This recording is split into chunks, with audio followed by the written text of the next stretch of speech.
Okay, I think I'm live. Cool.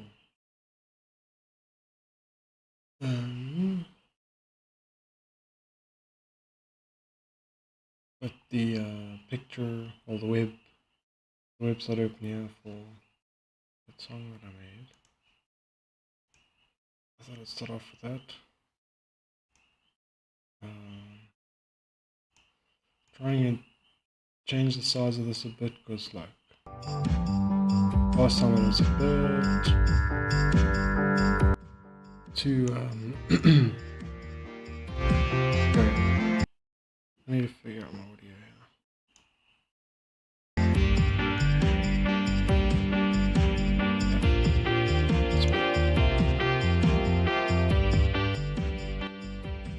Yeah. Oh, so yeah, basically I'm streaming again and this time I thought I'll just try to play some Minecraft in the background, but I'm not really gonna talk much about what I'm doing in the game right now. Obviously, I can go into that in future, but for now I just want to chill.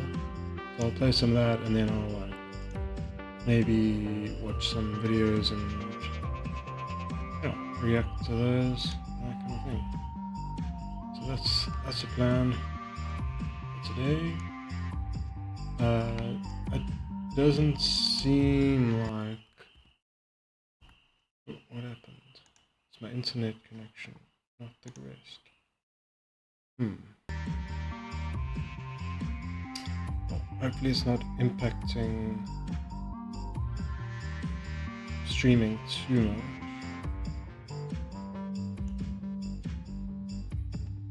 I don't know.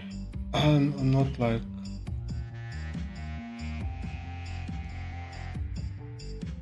the best, the most like experienced streamer in the world. Let's put it that way.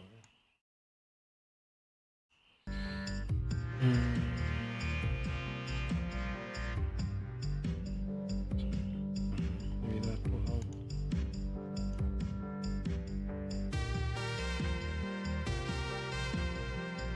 Apparently there are like some dropped frames happening.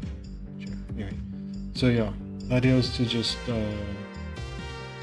not focus too much on the game, and it'll be more like backgroundy. And so that's why I'm trying to make the other screen or rectangle, whatever it is, more larger, so that when I'm reacting or responding to that, it's visible. But yeah, I'm kind of concerned about my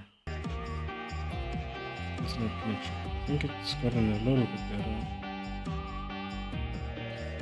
but I think it's lagging in the game. Well, my game isn't lagging, but I feel like the stream, the visuals of the stream are lagging. But anyway, this isn't really about gaming anyway, like I was saying.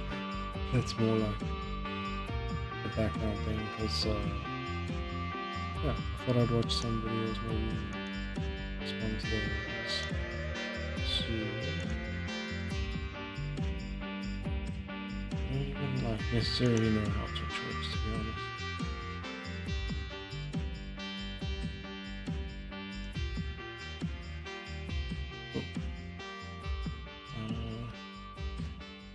But yeah.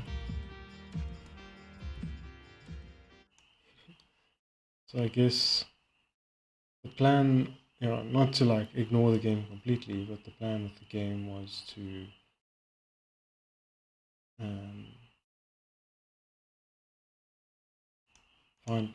find the place I want to set up my base. So yeah.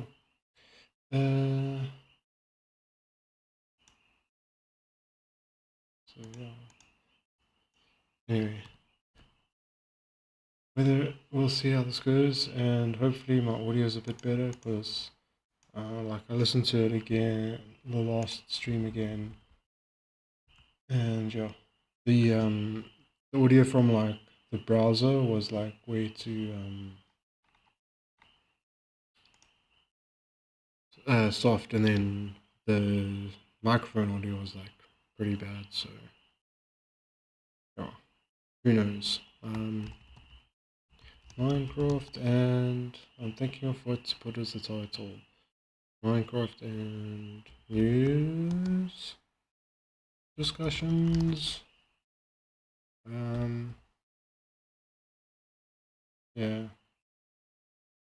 cool.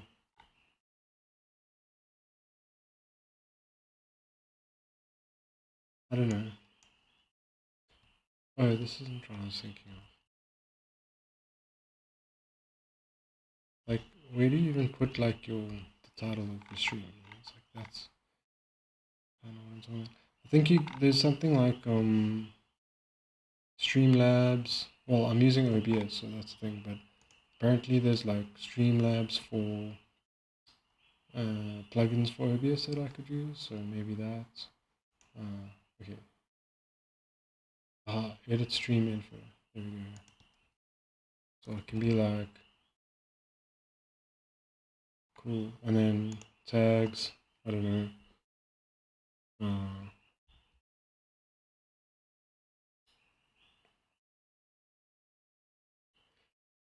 LGBTQ, I guess.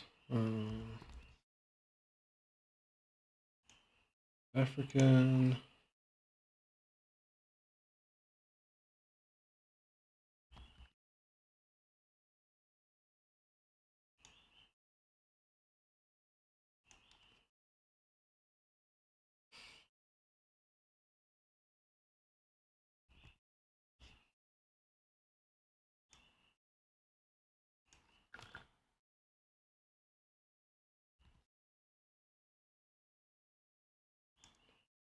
Is there a tag for Minecraft? Can a tag be anything? Probably. Yeah, cool. So, hopefully that works out. But I'm also going to record this, and then I'm going to upload the VOD onto my gaming channel on YouTube. So, even if like the quality in the stream isn't the best, it might be better when I go to the VOD. So, yeah, I'll see. Yeah, it's not a huge deal either way.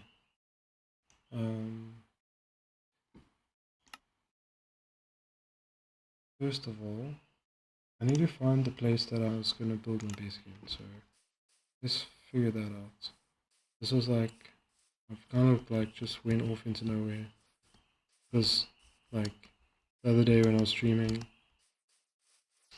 I was like trying to remember, like, because I was talking about what happened since before when I used to stream till then, which was like, I don't know, 3 years, something like that. So I was trying to remember, like, all that kind of stuff. So then, like, when I was engaging that part of my brain, it was difficult to actually pay attention to the game. So I was like just going around collecting, like, basically things I was looking for mostly was stone and sand, but I think I did get a few other things as well. But yeah, I want to just get back to where I want to start building my base, and then I can at least begin that structure, and then I'm going to probably watch a couple of videos and react to those, and then yeah, so it's not going to be like a super long stream because yeah, got work tomorrow and all that. And not exactly early on in the day. I guess if I wanted to do a longer stream, I could start off early on in the day. I mean, I think I started this one around like 10:30, so yeah, it's pretty late at night. I try to get to bed like before one normally. So yeah, there's like this huge cave thing down there. It's pretty cool. Hello, Hossy. And so yeah, but I've got a couple of videos I want to react to. So the first video I've got queued up. Well, I've got one of Hasan's clips where he's talking about the Elon Musk stuff that's happened, and then like him giving a speech to the what's it, AfD, yeah, and then the other one I thought of watching is like that video I made that was like um,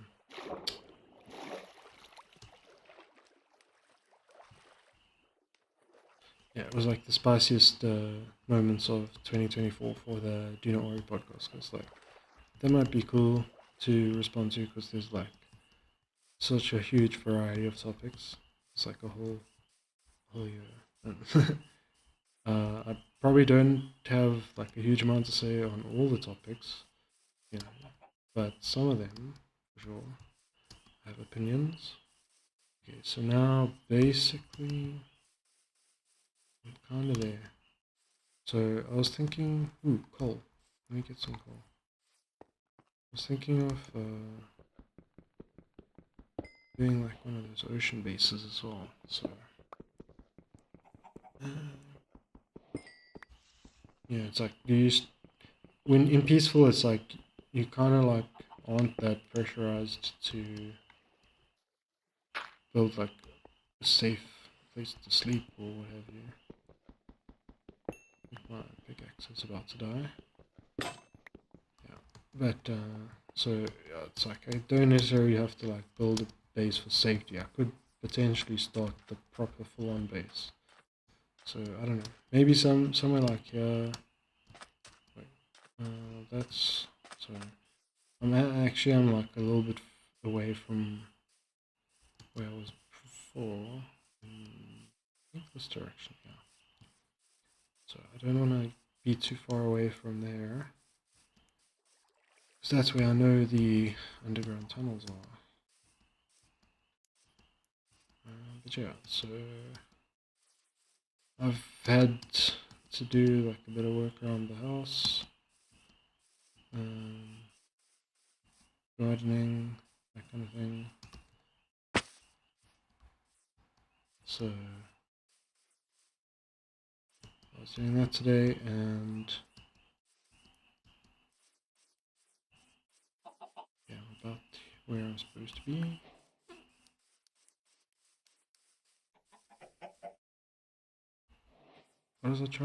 What is my point about that? I'm trying to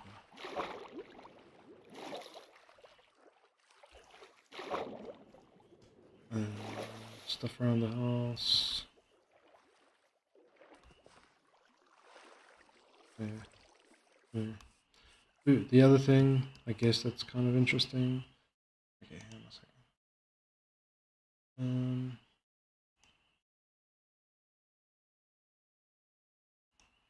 Oops.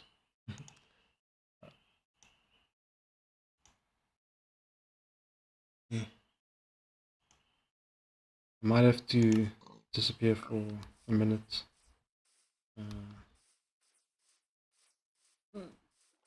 I'm hearing the call of nature.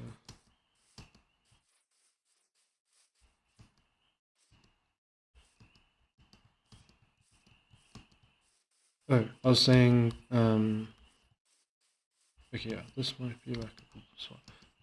Okay, yeah, I need to just go, and I'll be back in probably like a minute. Can hide that, and that.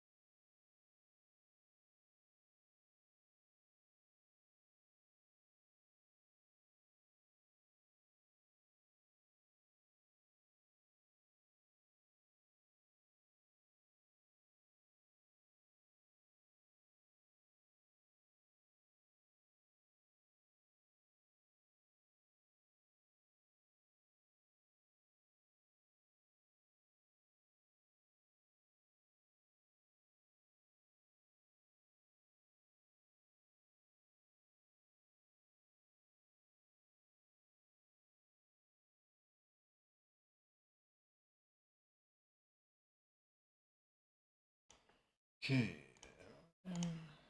Back. What was I saying? Yeah, I guess Hasan like also has to go and use the toilets at times, and he normally like leaves something playing, so maybe there's some method into that. But so yeah, I think I might want to build a base out here, and it's gonna be, I think I want to do the ocean base. So yeah, that'll be my plan, I think. Can I set like a waypoint here maybe? Just so that like I don't lose my starter location. I don't want to lose my self again.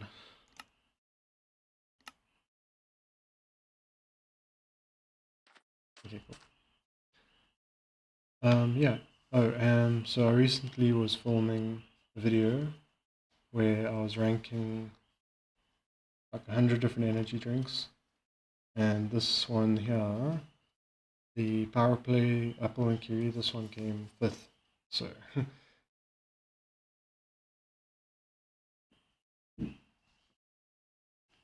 it's not too bad. 5 out of 100. Cool. So let's see. Let me try doing some reacting to stuff while playing.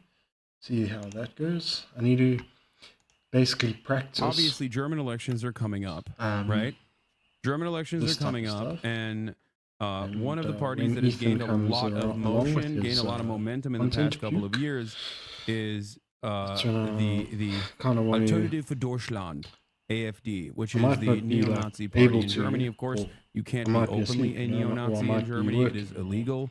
So therefore, they do a lot of like dog whistling, and sometimes, depending on the political circumstances, as conditions worsen, obviously. Yeah. I don't know if I'll be able to respond to it like immediately as it comes out, but it's like I might be working or asleep or whatever. But the plan was to try and be as quick as possible with the reaction to it, because I don't know, I've done sort of react stuff type before. I think when I'm someone who's good at like pointing out where someone's like being logically inconsistent or hypocritical or misunderstanding things and explaining like where they're getting it wrong and that kind of thing. So yeah, I just feel like I might, be relatively informative or relatively entertaining or relatively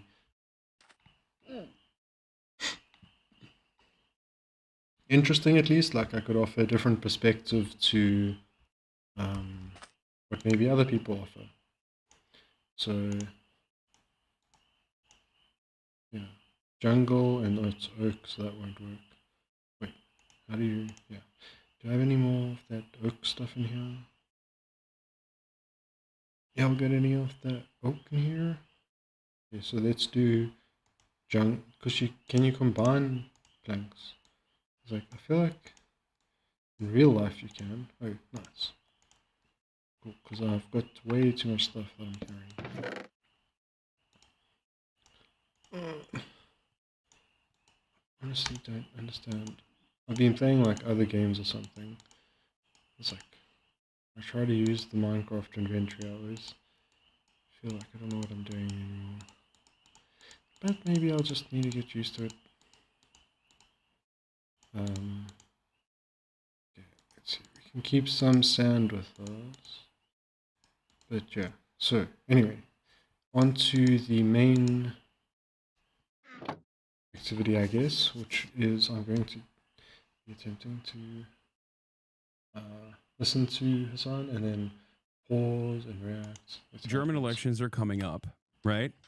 German elections are coming up, and one of the parties that has gained a lot of motion, gained a lot of momentum in the past couple of years is the Alternative für Deutschland, AfD, which is the neo-Nazi party in Germany. Of course, you can't be openly. So I just would add that, yes, it's not a bad German accent there, Hasan. A neo-Nazi in Germany, it is illegal. So therefore, they do a lot of like dog whistling. And sometimes, depending on the political circumstances, as conditions worsen, they've become more glaringly obvious about their neo-Nazi propaganda. As a matter of fact, like for example, they say, "Oh, these are not like deportations," is what the initial take was. Oh, these are not actually deportations. These are not deportations. Deportation sounds Nazi-like. Turns out they are deportations now. They openly are saying that they are deportations. They used. So one thing I might add to that is like, I've always found it weird when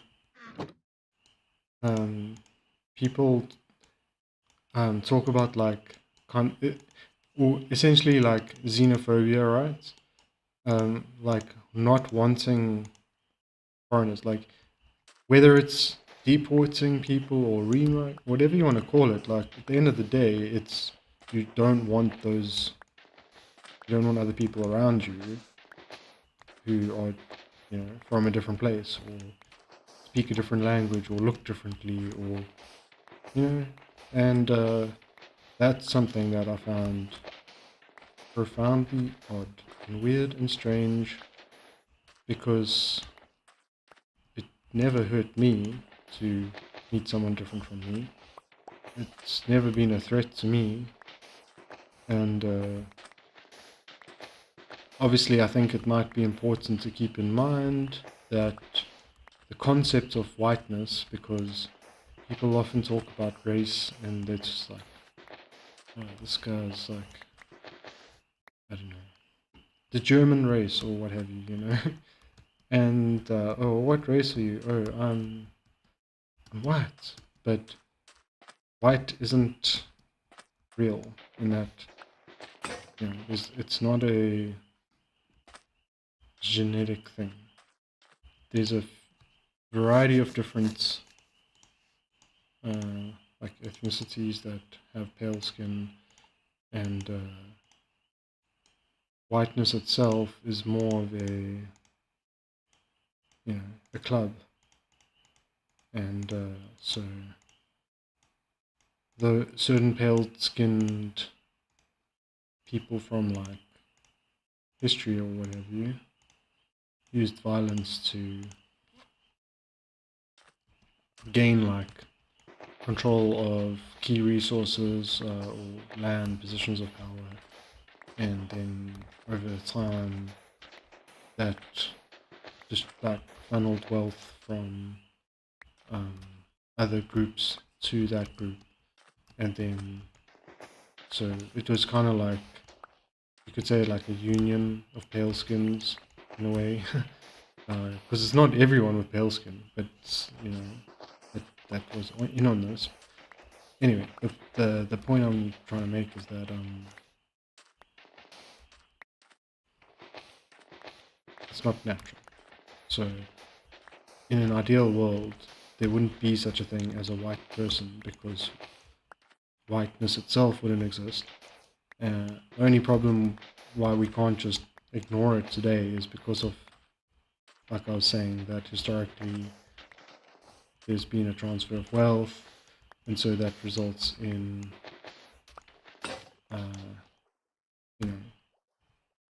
historical injustices that if we just pretend that we don't see race or anything, we're cutting ourselves off from seeing that there's still injustice and still things that needs to be done before we can move on, basically. It's still unresolved.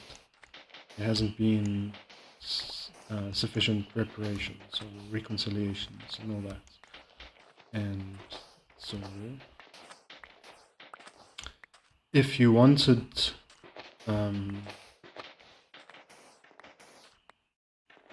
a world that didn't care about race so much, the answer would be to get rid of racism and get rid of any kind of racial discrimination in laws all over in the whole world, then we can move on from it, you know.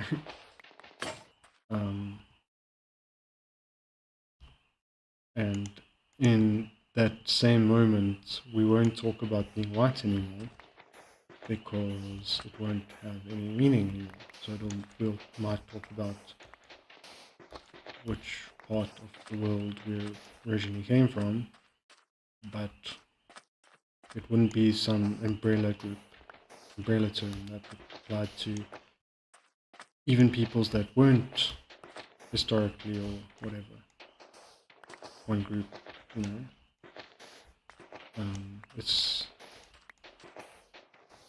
an abstractification and a teaming up.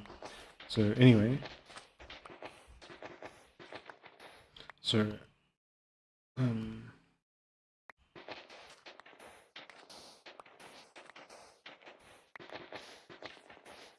I think it's pretty weird to not want people who are different from you around. Like, there's already a problem, you know.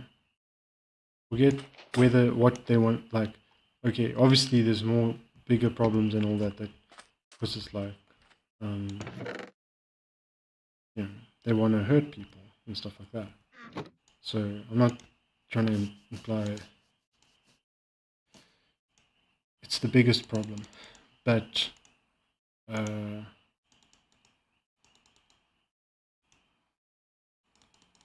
definitely simply not wanting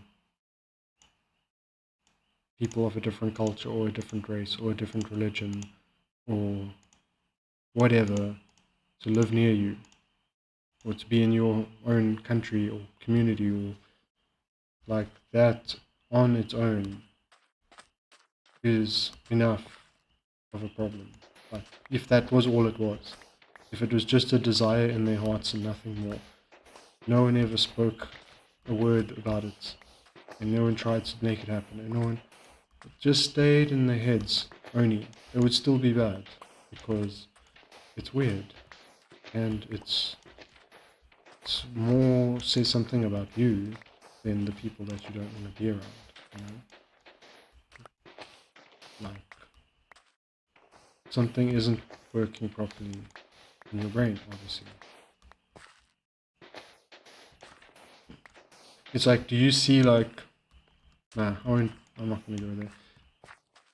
But yeah, anyway. See what else Hasan has to say. To say it's remigration, but AfD recently had some mailer campaigns that they sent out in Germany, where they sent mailers to immigrant houses, like refugee houses, people that live in like refugee neighborhoods, plane tickets, fake plane tickets, back to their own home countries. So if you yeah, that's pretty bad. That sounds to me like kind of almost like swatting or doxing type thing. Like, the fact that like a political organization is doing it, not just like randos. I guess that I would say if it was like a random one person on a random other person, then that's more of like an assault situation. But when you've got a political organization and they're doing it to multiple people, isn't that just terrorism? Like, some of those people are going to, I think most of them will know it's not real, but the implications are like terrifying, to me at least. You don't have to be, I mean, if they're willing to do that, you know, one thing to remember is that the Holocaust of, you know, the first Holocaust, the ones by the Germans in the 40s, was started off as a mass deportation situation. It didn't start off with the worst of it. And they may or may not even have been thinking about that, who knows.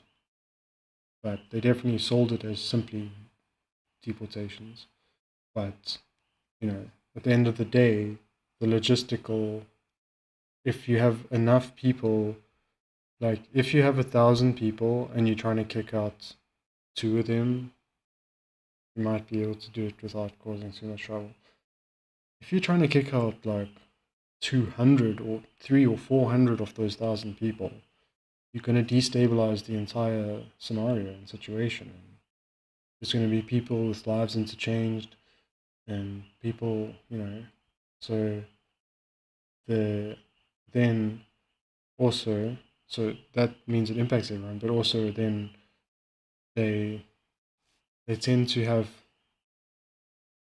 take people to holding cells, temporary locations, but if they do it too aggressively, they can't get the people to another country fast enough, and then they just start piling up in those, and then they're running out of space. That's how things go from bad to worse, essentially. And I'm not saying necessarily it's a guarantee that the USA is going to go from bad to worse in that same way, but sometimes when people tell you who they are, you should believe them. And if there's people who are glorifying the first Holocaust and the people behind it, then who knows? Maybe that is something that they want to do. I want to understand what's going on with the AfD. I think that's a pretty solid example. There's plenty of Holocaust denial, which is illegal, and Holocaust revisionism, which is also illegal in Germany, that they have engaged in. But Elon Musk, of course, is aligned with the AfD, a party that is so right-wing that even Le Pen's party, the Nationalist Party in France, has decided is a bridge too far, where they won't align with them, the AfD. That's how right-wing and fascist the AfD is, that other right-wing fascist movements in Europe do not even want to fully align with them, openly align with them, because they think it's too politically problematic. Elon Musk. I mean, I don't think that's ultimately a huge stumbling block. I think that's people trying to look good, but it's talk. If, let's say, Germany declared war on some other country, are we going to think that Marine Le Pen or France or the right wing, let's say it was a conservative friendly style war, e.g. one against people of color or whatever, do you think the far right are going to be we have to stop them? No, yeah. They'll be like, oh no, it's so terrible. I can't believe they're doing that. Same story you get.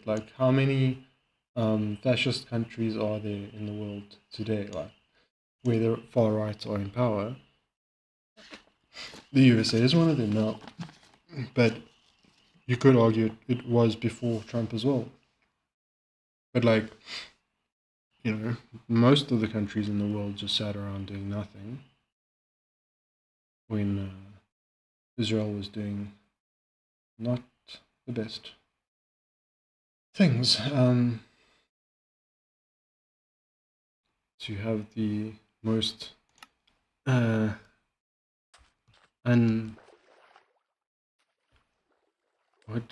understated statement of eternity.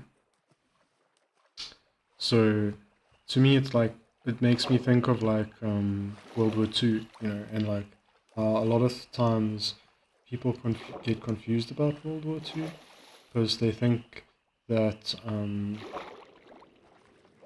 the fact that the USA and the Britain and the Allies were at war against the Nazis and war against fascists, that they themselves couldn't possibly have been fascists because they're at war with fascists. But then a lot of people that will tell you that, will, in the next breath, also admit that fascism is like what the word people like to use for it is. It's capitalism in decline or decay. But like, so we're admitting that fascism is capitalist, right? Now, isn't there something that happens in capitalism that we're forgetting? What was it again? Oh yeah, competition. Oh, so you mean certain capitalist entities are trying to essentially defeat other capitalist entities? And this is normal and part of the way the system's meant to work? Oh, so wait. Fascism is part of capitalism. Capitalist entities compete with other capitalist entities, but we can't possibly imagine fascist entities competing with other fascist entities. You know what I'm saying? No, the Allies were less fascist. We could say. I don't know. I don't want to say for sure, but because Winston Churchill, if we're looking at numbers of people unalived, like him and other famous characters on the other side, it's like, anyway, the point is that, I mean, do people probably don't actually know that a lot of what the Nazi Party in Germany, a lot of what they did, they got the idea from Americans, because there was like a fascist movement in America, and that's when the whole America First slogan came up. And then Make America Great Again was like meant to be like the watered down, like sort of dog whistly version of it. But now I'm pretty sure I've heard like multiple Republicans and Trump just say America First openly anyway. So it's like, but that's the thing is like, if, if people see like, wait, 1, 2, 3, 4, 10, 11, 12. If people see like Elon Musk doing like a sig hell, and they're like, what? I can't understand. What? Why would he be doing that? Then they obviously aren't paying attention to politics or to anything that's happening. Because like, basically that's like the only, based on like actions, my only conclusion is that Elon Musk bought Twitter to allow it to become more safe space for the far right. So there's that, right? Then there's the fact that he's been so buddy-buddy with Trump, right? And now Trump has been literally quoting Pinochet. Like that's what we're talking about. When he started like really like almost word for word quoting Pinochet at first, I was like, that sounds like something a little bit too well crafted for Trump to have come up with on his own. Specifically, I'm talking about the whole enemies within scenario and him saying how the enemies within were more of a problem than the enemies outside. And that's literally almost a direct quote of Pinochet. And so what Pinochet did was he was like, well, we need to take over the government because if we don't, then they're going to do like purges and stuff. So we need to take over the government and then purge the ones who wanted to do the purge, But then obviously there wasn't any purges anywhere near there. I mean, the types of socialism that became more popular in South America, because obviously Cuba is not necessarily going to fit this example, but they generally weren't like USSR style. it was more like social democracy, maybe with some China characteristics, or a lot of times it's just like if you were progressive social democrats and then actually wanted to do like land reform or nationalization or something, it's like that was enough for you to be labeled as like someone on the far left, and you're an enemy from within. No, the most fragile. There's nothing more fragile than a right winger. There's the most fragile substance on the planet. So yeah. Let's see. Of course, has no such considerations. He does not care. He's open about it because what are you going to do about it? He literally sig-heiled a couple days ago. So after doubling down and tripling down and then also making jokes about sig-heiling, Elon Musk appeared at an AfD rally in Germany. Here's what he had to say. Actually, I will say, like, it's kind of amusing to me that Elon Musk won't just own it. Because it's like, you can tell he's been practicing that move. He got like the serious look on his face, like, okay, time for the thing we've been practicing for, like, and there's specific timing to it. It's like you kind of have to get the timing right for it to be exactly the same as Hitler, which is kind of how he ended up. It's like, if you just seen Hitler do it once and you tried to just copy him, you probably wouldn't get it to look exactly the same. Like, there's a specific, it's like time and like, sort of rhythm to it in a way. And there's specific angles, specific places to put your hand. So it's like, you can see on his face that it looks like something he rehearsed. It's something he would have had to have rehearsed. And, it's essentially like a mask off moment, but he won't own up to it. And he's like, put the mask back on. Apparently I'm a Zionist and a Nazi. Yes, dude, those things line up really well. The Nazis did the first Holocaust and the Zionists did the second one. It's like ethno-state, fascist, genocidal, very, very, very similar. You know what they say, like, about becoming what you hate? Or like, you live long enough to see yourself become the villain. Or anyway, the point is, it's kind of funny to me that he won't just own up to it, and it makes me sometimes like get into like a conspiratorial thought pattern of like, I wonder if there's like some secret club, or like, you have to prove yourself. Like, if you don't prove that you're really part of the Nazi club, then you're not going to be safe from the purges to come. And so he had to do it to put, like initiation into whatever. I don't know. That's like, I kind of feel like that's not really likely. But like I was saying, it's like the conspiratorial thought patterns I can get into. But yeah.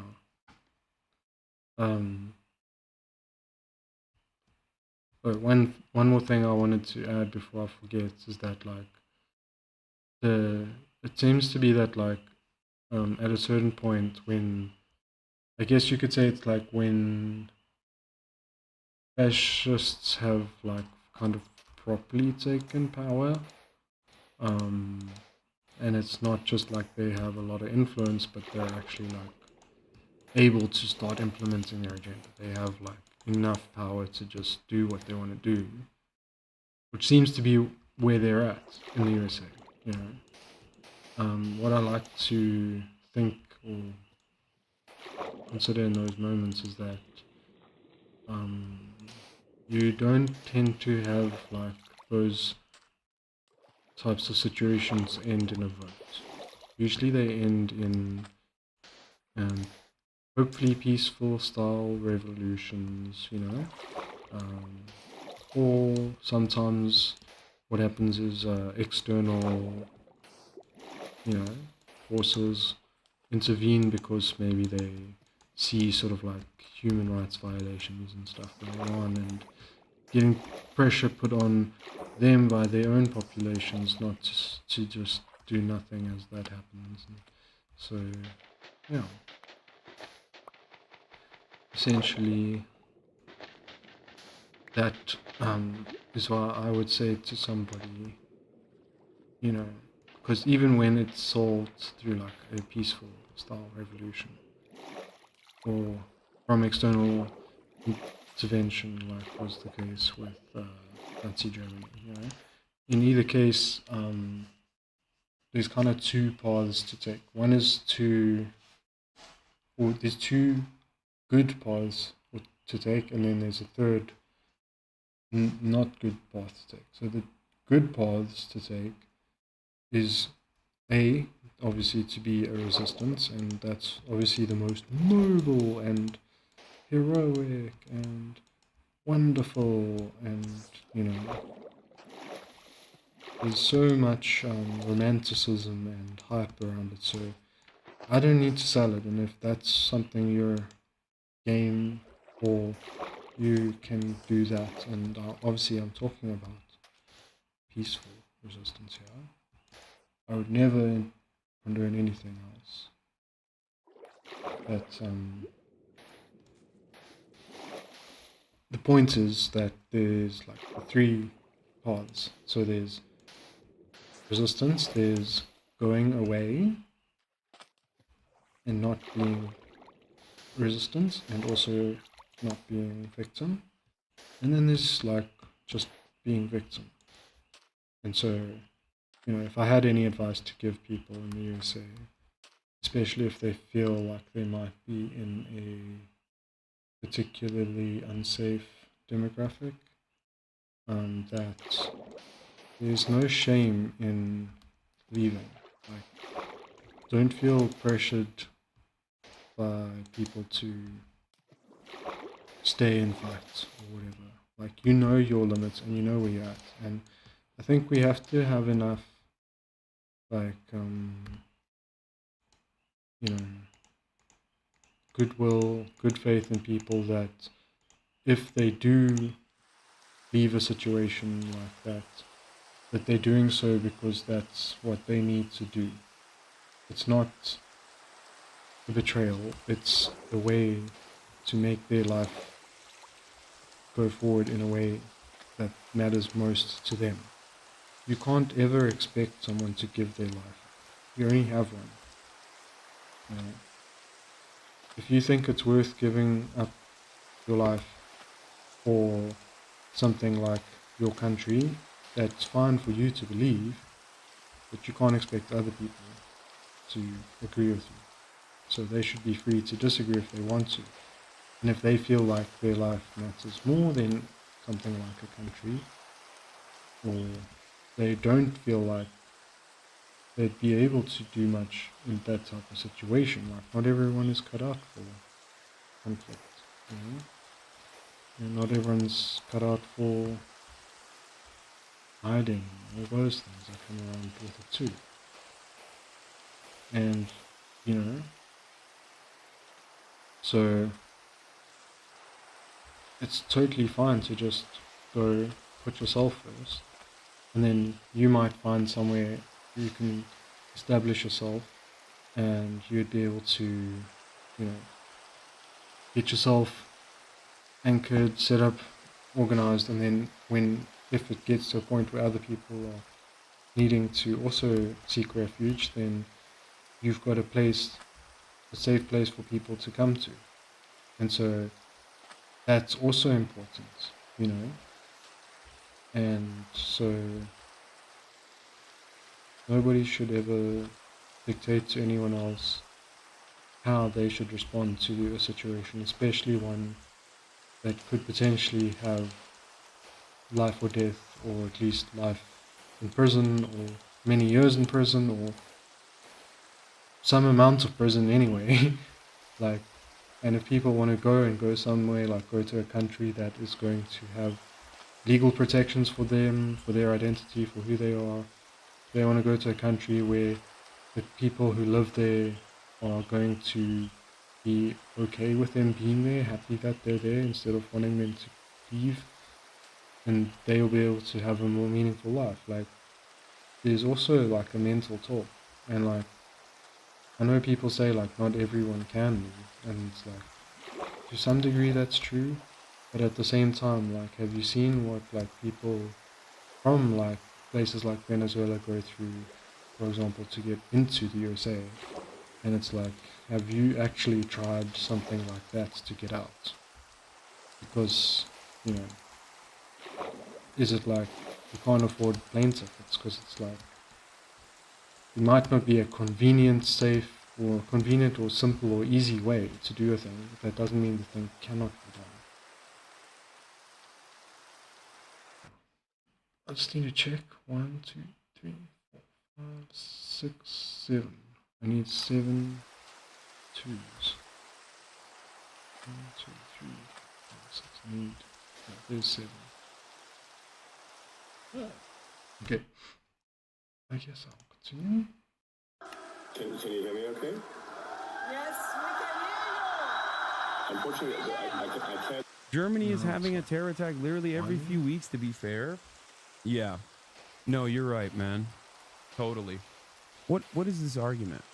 I just want to point something out here, just for people who don't understand. This argument right here, that, yeah, of course they're going to be like right-wing and racist and fascist and want to do mass deportations in a country like Germany that, you know, is in its not so distant past also had similar attitudes.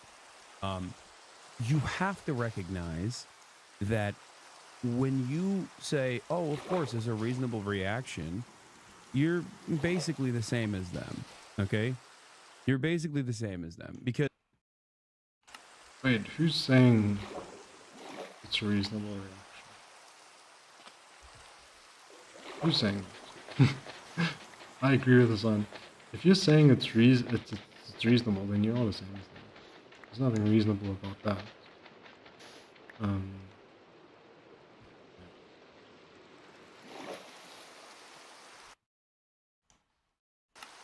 The starting principle for your attitude comes from the reality that a group of individuals are monolithic. They're all the same, okay? It's like seeing one black person do a crime and make the assertion that all black people are criminals. It's no different than seeing one trans person do a crime and say, well, this is how trans people are. We have to deal with them, okay? Now, if you noticed, most people don't do that about white people, or even if they jokingly say all white people are a certain way, or even if they genuinely believe all white people are a certain way, there is no systemic form of harm conducted upon white people in a similar vein, or no one actually, like the general cultural attitude is not that like all white people are school shooters, right? Even though the overwhelming majority of school shooters are white men, no one thinks all white men are school shooters and that we must deal with them through the violent mechanism. So, yeah, that's essentially just the privilege of whiteness being the benefactor of the racial discrimination in systemic ways in society. Whiteness is the primary benefactor of that. Mechanisms of the state to stop school shootings, right? Overwhelming. So basically, like every when it comes to let's talk about stereotypes. So when it comes to white people, every stereotype is a joke. That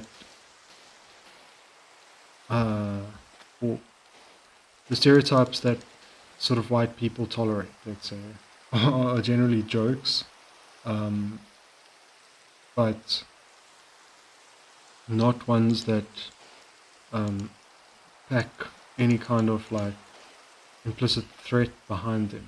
You know, like saying white people don't like spices is not any kind of implicit threat that they're going to be um, marginalized in some way because of that fact, you know. Whereas for all the other races, the stereotypes there are often there to justify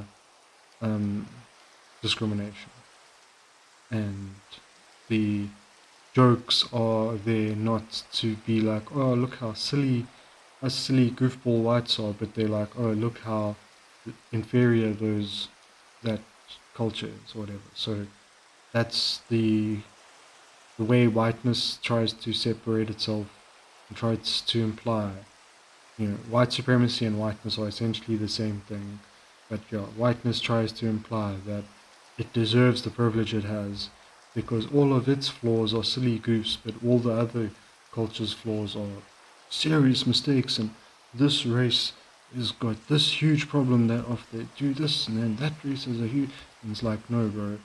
Only if we can have a monolithic description like that for any group, it's probably only for white people, and it's not even for white people, but they're the most monolithic, but they never get held to those standards because of the fact that everything there's the fact that white people often own a lot of business or are the donors to politicians or are politicians themselves, but it's also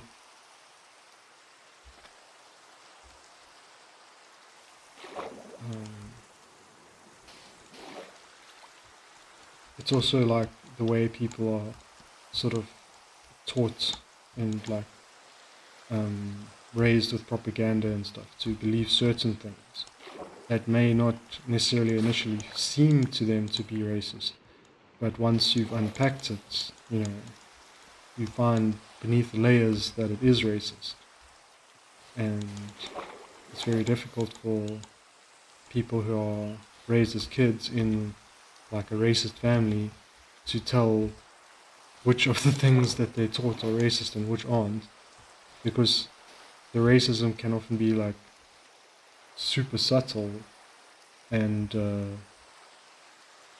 but essentially it's always like in the end of the day is the implication that nobody else is as deserving of benefiting from whatever systems there are in place. So if you do benefit from a system in place as a white person, it's seen as a normal function of the system. But if you benefit from the system when you're not white, it's seen as a flaw in the system by like the conservatives and the far right. Majority of pedophiles are white men as well. This does not mean that the automatic assumption is that all white men are pedophiles. Why? Because white men are still the dominant group in American society. So we have the capacity to understand that these are individuals who are doing crimes. But for marginalized groups, we don't have that same opinion, right? And this marginalization can happen on the basis of race, on the basis of color, ethnicity, political ideology, but it certainly can also happen on the status of immigration, right? This is something that I always try to explain to this audience, that undocumented migrants are not. So yeah, I think at the end of the day, we're talking about differences in opinions on culture, essentially, and whether it's like race or religion or whatever it is, it's people that don't want multiculturalism, don't want their culture to adapt, even though there is no such thing as a static culture. Every culture is constantly evolving and adapting, but yet they hold to a fixed idea of their culture and want their culture to maintain that to those fixed ideals, rather than allowing their culture to evolve and become whatever it is going to become. that's what makes them conservative or regressive, whatever, is that there's these sets of ideals that probably never even really existed in reality, but they imagine to have existed before, and then they want to make those happen in their mind again, but it would probably be for the first time. But then they also want it to be, permanent and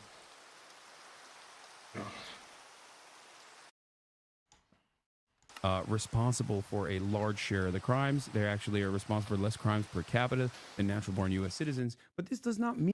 But yeah, so it's xenophobia with people being different. So you'll find this same characteristic for obviously immigrants, people of different race and religion, sexuality stuff, you'll find it. And then also like ableism, neurodivergent people, people with disabilities, those kinds of people also gets faced with similar types of biases and things that biases baked into our institutions, you could say. That an undocumented migrant is incapable of doing a crime. But make no mistake, even though an undocumented migrant can do a crime, this doesn't mean that all undocumented migrants are doing crimes all the time. Okay? Understanding that is very important. Anyway, let's hear what... yeah, by the way, there are not terror attacks every few weeks in Germany, and that's so ridiculous to say. I hear you very well. Also, like another thing to mention would be like, traditionally, terror attacks are something that happens from right-wingers. I don't actually think you can do a terror attack as a leftist, because terrorizing people isn't the leftist value. When you're talking about resistance fighters, people are fighting for like liberation under oppression and stuff. We're not necessarily talking about left versus right tactics in that case. Like, there could be a tactic that isn't leftist, but that leftists use. So in terms of tactics that you could say are leftists or aren't, there's certain. But at the same time, even in those cases, the attacks don't make the people who are being oppressed terrified. It may make the people in power or the ones who are doing the terrorizing feel terrorized. So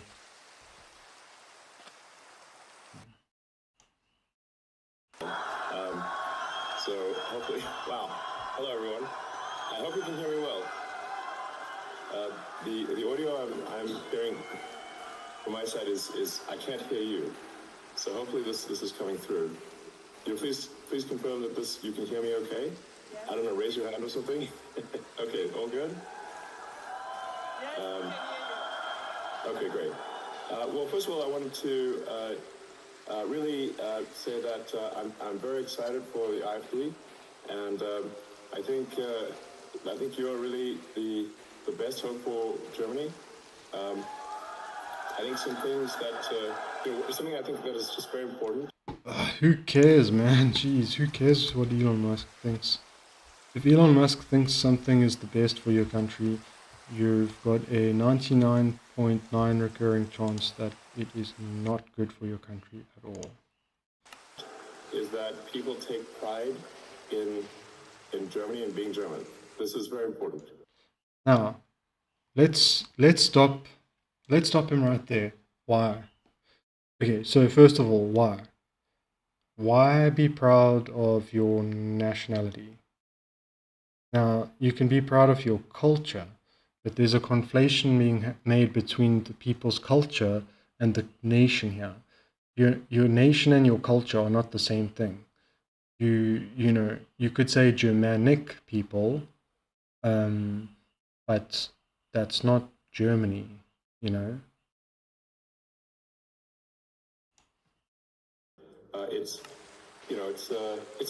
It's okay to be proud to be German. This is a very important principle. Once again, you can be proud of your culture. I get weird vibes about being proud of your nation country. You know, you may use the word into, if I say South African culture and South Africa, you know, the only difference basically is the culture is the people and its emergent behavior traditions that the people engage in, and throughout how they live with each other, it emerges. The nation, now we're talking about things like the government, the borders, the league, like constitution, all these types of things. So that's what I mean when I say you can be proud of your culture, but to me, there's already like red flags going off if you're going to be proud of your institution of a nation. You could be proud that people in your area, region, or even of your culture do a good job in your institutions or in your nation. You could say that you're proud of what you achieve, but that isn't being proud of the nation as an abstract concept itself. Either you're proud of yourself, the people you know, or your collective achievements, or people that you in some way are connected to or participated to, helping them achieve what they're achieving and feeling a sense of pride in the part you played in helping them achieve that, whether directly or indirectly, but being part of the culture that can produce such great, amazing, people at whatever skill they are able to do well. But that is being, that's like proud of your teamwork, not proud of the name of the team or the, you could, if everyone in Germany got up and left or whatever, a huge spaceship came down, they all got in and moved to Mars, they would still have the same culture and stuff, and they'd still be able to be proud of each other, but there would be a totally different institution, right? It wouldn't be Germany anymore. So what would the point be in, what's the point in being proud of Germany if when you take the people out of it, it's nothing, And loyalty to abstract ideas is essentially the metric of right versus left. The more loyalty you have to concepts, and the less you want those concepts to change and evolve, and the less you are willing to challenge them, but you think people need to submit to these ideals or concepts, the more to the right you get. And it's okay, it's good. It's like you do get good concepts, but they're good because of what they produce. So you can be like, doing this produces a good outcome, so let's keep doing it. It's not that you're loyal to the concept, but you use what works. It's fine. But it's when you're loyal to the idea, you'll keep using it even when it stops working, because you're loyal to it. You're not just doing it because it's working. That's the loyalty part of it. Good to be proud of German culture, German values. Damn, he's even doing the dog whistles, dude. It's very good to be part of the German culture and German values. Not to lose that in some sort of multiculturalism that dilutes everything. Okay, so that was like probably the worst line for me. I honestly, that's so gross to say. How does multiculturalism dilute? Like, are we talking about bloodlines here? Wow. Because if we're not talking about bloodlines, then what are you saying? That you're part of some social grouping that you don't want other people part of the club? Because in theory, like, no matter where you come from, look like, are, origins, background, religion, race, gender, whatever it is, if there is a particular place with a culture and traditions, and we're assuming that those cultures and traditions are things that emerge from people's lives and not emerge from loyalties to ideas, then you're going to find yourself able to integrate and become a happy part of the culture. And it's in pop culture all the time. The classic example is like the Black Samurai, where it's like someone who had black skin or who was African or whatever that found themselves in Japan and learned the ways of the samurai and became a master at it and was basically fully integrated into that society. So that would be, I don't know if that really happened. I haven't researched into it. I'm just giving you like a picture of what we're talking about. I'm running out of sand. But yeah, so the thing that to me is like so wild to say is that multiculturalism is diluting things. Because like I was saying, anyone is able to integrate into whatever. So if Germany has a culture and tradition of, I don't know, freaking baguettes. Okay, I know that's French, but like, what is German? Like, I want to say bratwurst, but I don't think anyone should be eating meat. But like, like, if that's what it means to be German, what's stopping anyone else from anywhere else? So now, obviously, you could say, oh, but let's say it's people from Africa, and the people from Africa are coming to Germany, and they're cooking African food, and so that's why Germany's getting diluted, because normally every single kitchen in Germany would be cooking a German dish, and now, 1% of kitchens in Germany are cooking non-German dishes. And to me, I would say that that's not a dilution. It's like, it's like when you're making a cocktail and it's got tequila and vodka in it, and you top it off with orange juice. Cool. So you put the tequila in, you put the vodka in. Oh no, I've watered down my tequila with vodka. No one thinks like that. You're adding an additional thing to it. You didn't water it down. Like if you added water to it, what are we saying then? That the people coming in lack so much flavor that they are going to be watering it instead of adding complexity to it? Because let's say they come from Africa and then there's this whatever national dish. I really should look up what like Germans eat that isn't meat related. I can't bring myself to use the example of meat because it's like really sauerkraut. What's that? Isn't that a German thing? What is sauerkraut made out of?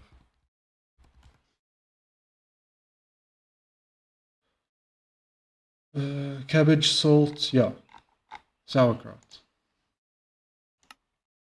So let's say the African people come to Germany and they're not cooking classic German sauerkraut because they come from Africa where they use different spices and all this stuff. But they now and then they go and they in the restaurants, what have you, and like someone orders sauerkraut and they're like, it's okay. And so one day they think they're sitting at home, they're like, you know what? I think if I added some of this spice and that spice to the sauerkraut, it would probably make it taste a lot better. And they make like a sauerkraut African fusion dish. And, you can think of a dish like pizza. Obviously, this is in Germany and Africa. But a dish like pizza was essentially an immigrant-made dish, if I'm not mistaken, that then became big and it's the pizza effect is literally named after it because it got exported it was exported in an unpopular state, changed into a state that was more approachable to the place where it went to, and then re-imported back into its original place with the changes coming back with it from the place that it went to. And so it wasn't as big. Like pizza wasn't as big in Italy until it got big in the rest of the world. And then it got bigger in Italy. And the way they cooked it in Italy wasn't the way, is obviously the traditional way, and some people still cook it that way, but they now also cook it ways that weren't invented in Italy. And yet we still think of it as an Italian dish, right? So an African could go to Germany, come up with some fancy version of sauerkraut using African dishes. It could become so popular that it becomes the main version of sauerkraut that everyone wants to eat, and we could still be calling it sauerkraut, and it could still be German, because we still think pizza's Italian, you know? So that's what I'm trying to say. There's the idea of it diluting. The person who's saying when cultures mix, there's a dilution instead of a multiplication. Diversity amplifies things. There's overlaps between cultures. So when cultures get together, those overlaps tend to get emphasized in ways that would be unique to that combination of overlap. And so you get new unique combinations. And then you add a third culture, and it's even more. And if, so I guess you might say, oh, if cultures mixed together so much, then you'd lose track of what the originals were. And so now this is a bad thing. And to you saying that, I would be like, really?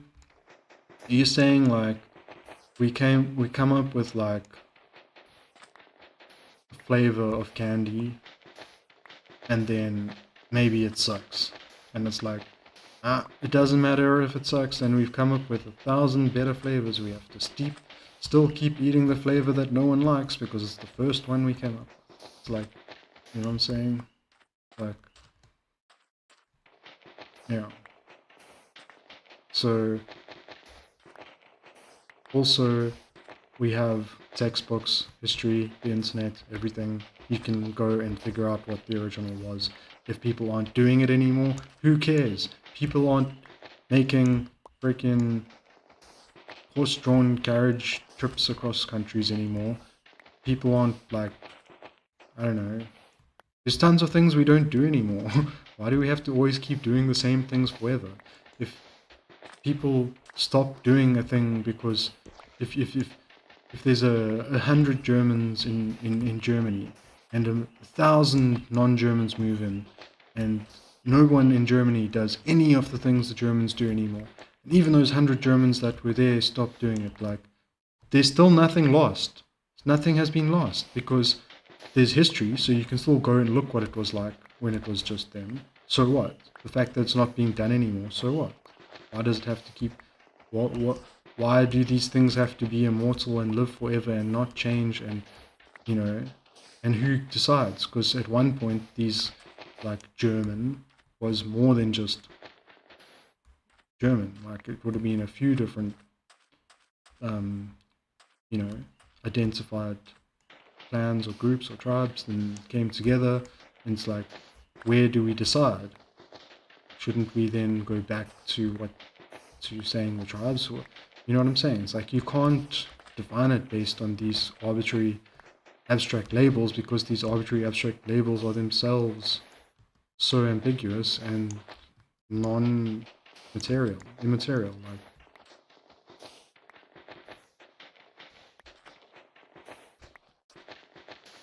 so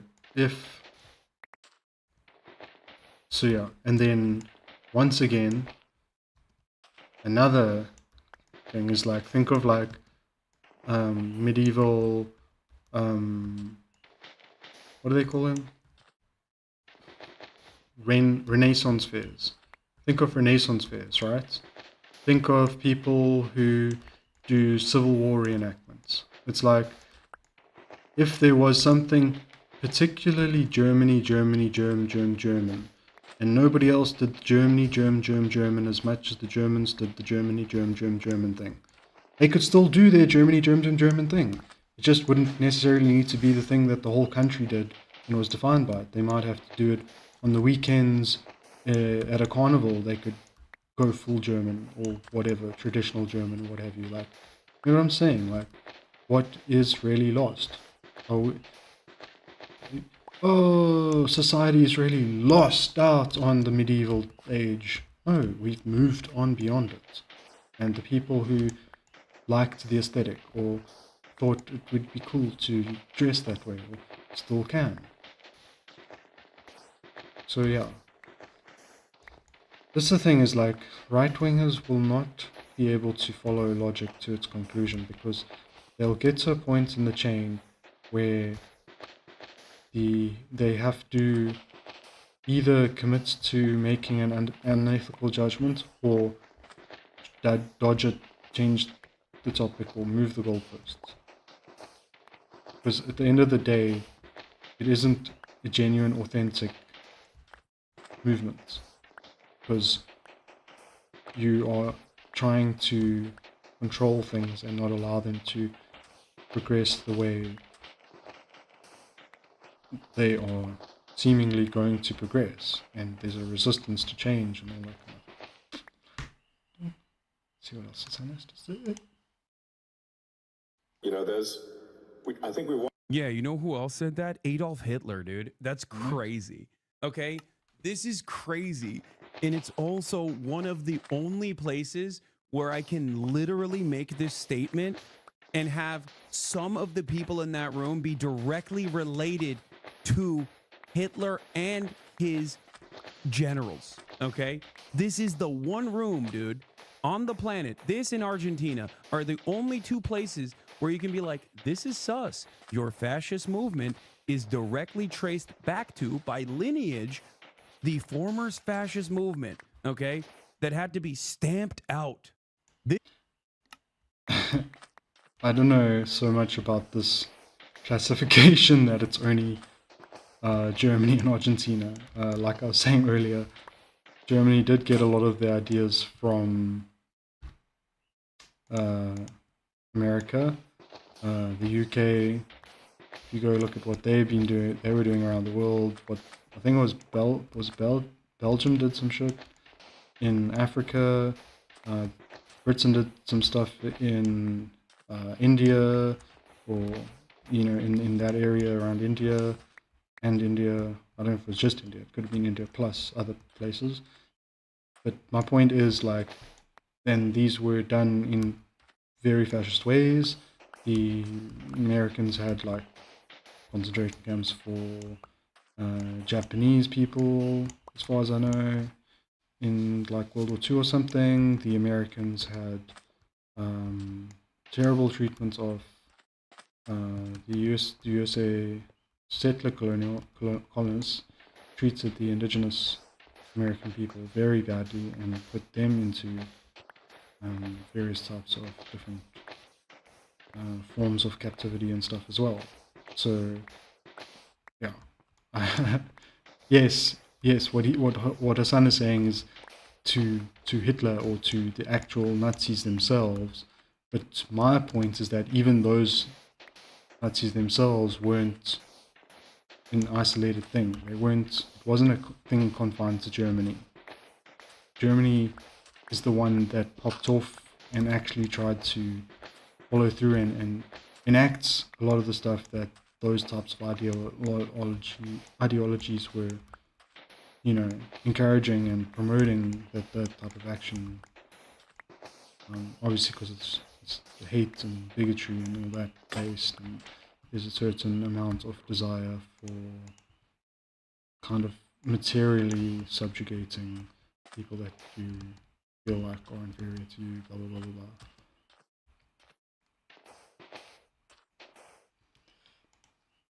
This is insane. Welcome back, Henry Ford. Oh my lord. It's actually okay to feel guilty for the sins of your parents or grandparents' generation. The whole point is that the guilt is so that doing it again is stigmatized. Don't personally beat yourself up for some. I don't know about that. It's okay to feel guilty. Guilt is I would say shame. Shame, perhaps, is better than guilt. in that situation.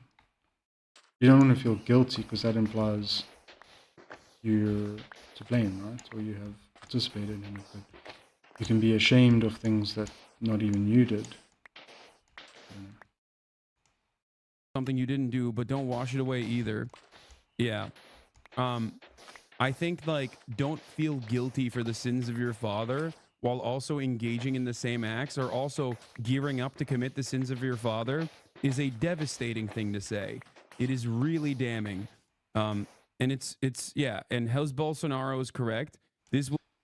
Yeah, I mean, technically there are those types of sins being committed all the time, and Germany has been, even the non-AfD Germany has been behind them when it comes to things that are happening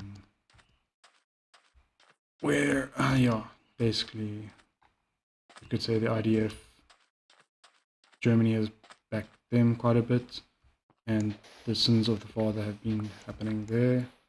So it's gearing up to do them at home, maybe, but they've already been participating in the second Holocaust, in my opinion. Will get less attention, but this is way less ambiguous than the salute, for the record.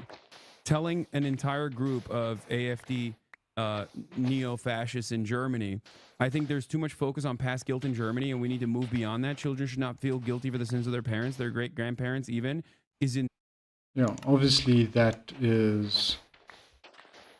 I don't know why we... I'm not sure the point of comparing, to say...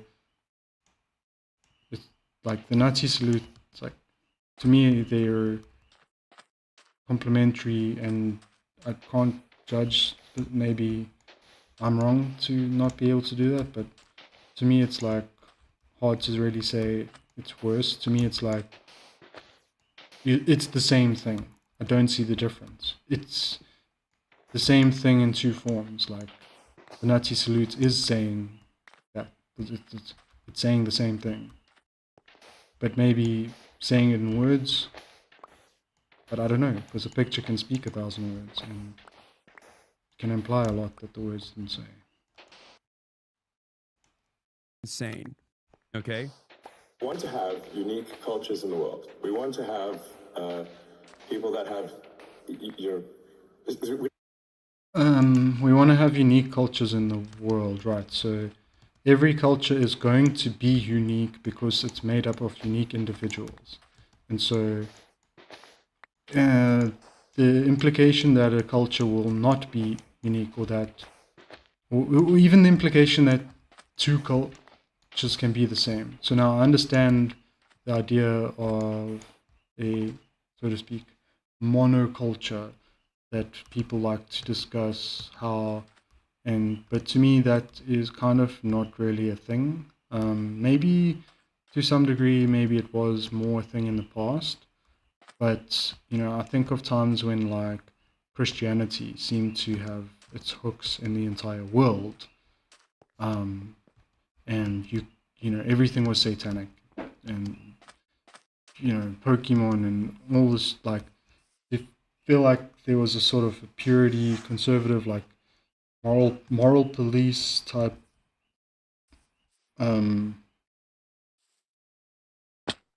monoculture. But in terms of like Africa and Europe or China, you know, these things are not ever really going to be monocultured. Like, because things are also impacted by your environment. Like, if you live in the tropical world, in like a tropical island, there's no way you're going to end up with the same culture as people who live in freaking permanent Iceland, or where it's permanently snowed. Like, it's ridiculous, you know? And again, it's like, it's almost like culture is like this word to convey more than just culture. Because, like, you know, because it's like, if it was just about the culture, every culture is already unique, will always be unique. So we're not actually talking about culture at the end of the day. What we're talking about maybe is sort of national identity, or I don't know, like ultimately what is there really to disagree on, like wanting to be more right-wing or less right-wing, you know, because yeah, you should not want to be yeah, if you see like right wingers doing bad stuff in the past, and then you're like, I'm a right winger, but I don't think I should do those bad things. So it's in a way, it's like in a way, it's kind of trying to say like, step it up, like it's not really about sins, or it's saying become a radical, like be more radical, do more, like be more open. That's what the call essentially is to do there. You don't want everything to be the same everywhere, where it's just one big sort of soup. Again, what is that?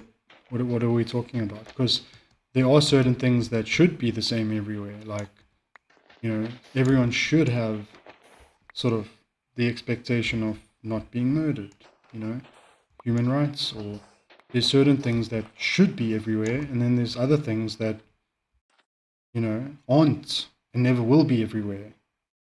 And there's nothing that shouldn't be everywhere that is. Unless we're talking about empathy, the sin of empathy, maybe. We want to have something where it's, you go to different countries and you experience a different culture, and it is unique and special and good. That's already the case, and that will forever always be the case. That will never not happen, because every place has a difference. Historically, comes from materially different environments, different histories, different. Families have passed on different knowledge. Communities, it's always unique. And maybe if you're like super rich and you're flying from like capital city to capital city and staying in 5-star hotel and then 5-star hotel, and Uber from airport to hotel, and then sure, then maybe everywhere on the world, or every culture is going to look the same to you, because you've got the billionaire conformity where everyone is trying to make everything as luxurious as possible.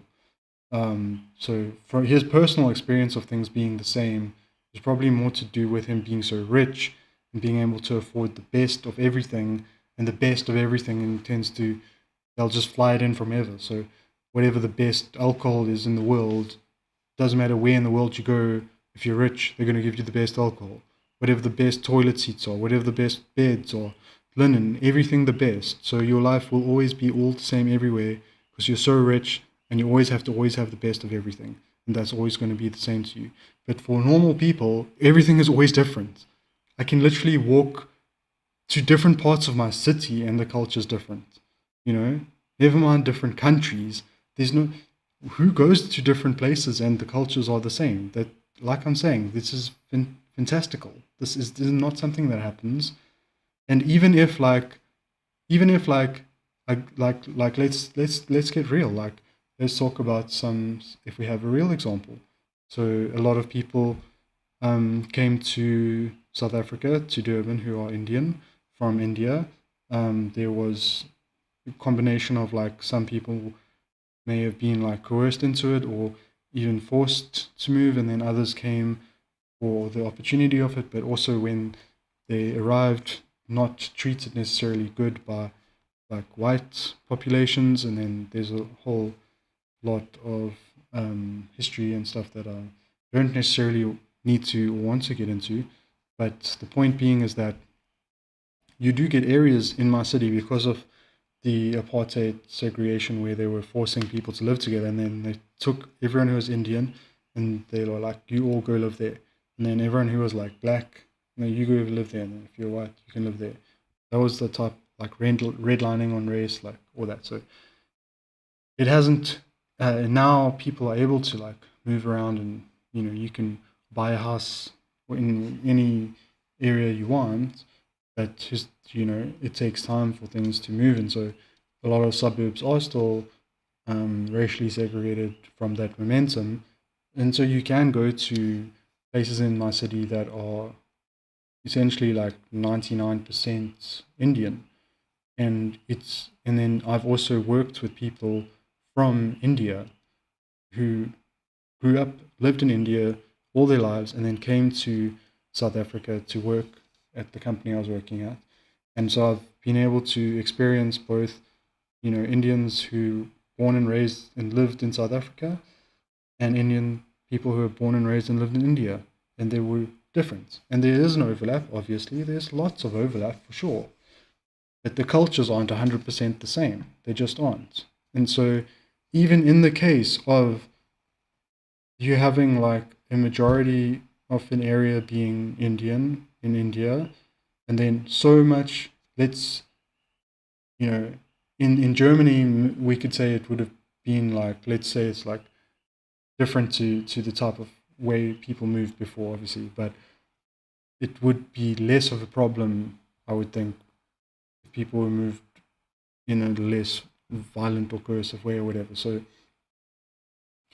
you have India, where there's lots of Indian people, and then you have Durban, where there was also quite a lot of Indian people, and especially in certain areas, it's almost all Indian people. Okay, and so in that case, where you're going from like concentration levels around 100% to concentration levels around 100%, and still the culture changes. It's still a different culture. Okay, so now that's making me think it's the situation where you just don't want the other culture around you at all. You don't want to hear a mosque, but everyone else needs to hear your church bells, but we can't hear a mosque call to pray. It's got nothing to do with preserving anything. It's got nothing to do with diluting. It's got nothing to do with things needing to be unique. These are all absolute bullshit. It's xenophobia. It's not wanting to be with people who are different to you, not wanting people of a different race, culture, religion, whatever, to live near you, even though there's no material reason why they wouldn't fit in with whatever culture, and it's not going to make the world all look the same. Well, everything Elon Musk has said so far has been completely not just like wrong on a factual level, but wrong on a logical level, wrong on a moral level, and wrong on what has happened in reality level. It is myth creating, storytelling, manufacturing their own consent to do the bad things that they want to do. It's not only governments that can manufacture consent. Oftentimes, groups with ill intent will manufacture consent for themselves to do the things that they are wanting to do, but may not necessarily feel that they're bold enough to do yet. And that the German government takes actions to protect its citizens and make sure that it seeks. Okay, protect from other cultures. German government, I understand protecting itself from other nation states, but why would a nation, institution, entity need to protect some population from another population? You're implying immigrants are dangerous. The health and well-being of the German people. Okay, so when immigrants move there, they become German people, and then the government's job is to protect them from the xenophobes that want to kick them out. Cool. And the German people are sort of really an ancient nation. It goes back thousands of years. Blah, blah, blah. The people living there today are like desk like desk workers and like don't come and tell us stories about ancient warriors. Let's look at who can fight today if we want to see who the badasses are. And I'm telling you one thing, like if you got all the nation states together and had some kind of competition where it was an equal playing field, I don't think Germany would be near the top in their ability to fight. So again, this is just myth casting, and what did they call it?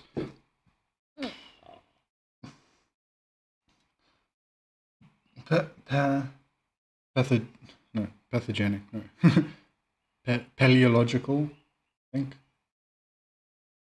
But yeah, wanting this implication that people nowadays are relatively weak compared to people from old days because things were tough back then, and so you bring up how awesome the people were in ancient times because those are like so tough, and it's the same vibe of the people who have like the Roman statues as their like profile pictures and stuff, and it's like because it's the epitome of whiteness, and meanwhile those statues were colored. Those statues were painted. They had colors all over them. Were brightly colored. The skin was skin toned. They had hair. Their clothes were colors, colorful trim. Those statues were popping when they were first made. The paint wore off over the thousands of years. That's why they all look freaking white and dull and gray now. And so you think oh, look how cool I am. I'm a nice white guy with my profile picture of a statue of a white statue. And meanwhile, the dude in the statue, in the day the statue was actually made, was probably like what someone you'd be afraid of being in a room with because you'd think that they're going to hit on you or something because you're homophobic. Like the dude was dressed, like guys used to wear tights and things. Like we're living in the age of the most fragile masculinity has ever been. I was even, sort of read Julius Caesar's account of like first encountering the yeah, dude, Julius Caesar got freaking stabbed. I don't give a shit. German tribes in the Gauls campaigns, and he was like, wow, very impressive. If you had 12 friends or however many it was with Julius, you probably need to worry about I think there's like following his example. Too much of a focus on past guilt, and we need to move beyond that.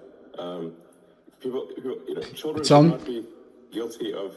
Okay. So this is interesting to me. He's channeling the way he's been able to obviously there's a certain amount of like shame you have as a white South African whose family were around, and I think he was actually, I don't know how old he was, but he was probably like a teenager when it was still apartheid, like, but definitely his grandparents moved to South Africa because they liked the apartheid and they wanted to participate in it. But anyway, him being born, whatever, being a teenager when apartheid ends and all this stuff, like, there's a certain amount of shame you feel that the people that you're descended from committed these horrible things, and there's a certain amount of processing you have to do to come to terms with that, because you can't simply act, oh, it's okay. Well, now Elon Musk is essentially one way of, well, let me say you can't. I said you can't, but you could in theory. One way of dealing with it is to just be like, it's in the past, it's over, and there's no point talking about it anymore. And it's ancient history and all the stuff. The